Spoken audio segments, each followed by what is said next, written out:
Sa number 2, nagpositibo sa virus ang 8 katuig nga bata nga lalaki sang 45 anyos nga ROF nga Delta variant case sa Bacolod. Ipadala naman ang swab specimen sang bata sa Philippine Genome Center. May report si Nico Delfin.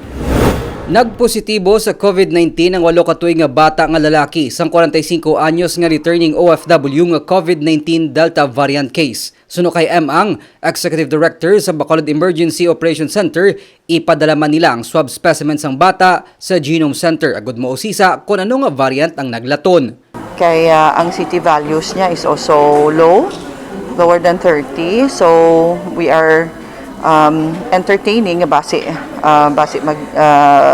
any of the variants man ang resulta sang iyang test. Sang Lunes, nagpamalibad pang 45 anyos nga ROF nga liwat kun tani magpa-swab test matapos nga nagnegatibo ang iya RT-PCR test siya pagpauli halin sa Manila pa Bacolod sang Agosto 20. Hulyo 20 sang una nga nagpositibo siya sa COVID-19 sa mag-abot sa Manila halin sa Dubai.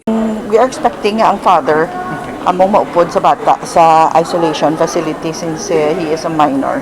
Nahangpan man sang pamunuan sang EOC ang delay sa pagpagwa sa resulta sa mga ginpadala nga swab specimen para sa genomic testing, pero ginakinahanglan ang pagsunod sa health protocol kabahin diri ang repeat testing kag isolation para ma-detect ang COVID-19 Delta case. We were proven right and the protocol is correct.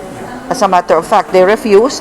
So kung wala ita ma-test, wala ka mabalaan nga ang bata ya is positive. Kung ang bata ya not only positive, pero 22 lang ang cycle threshold, which is lower than 30, which fits the criteria for sequencing. Naka-strict home quarantine ang pamilya sang OFW. Ang iya anak nga COVID-19 active case ang natala naman isaylo sang extraction team sa isolation facility. Nico Delfin para sa DigiCast Negros.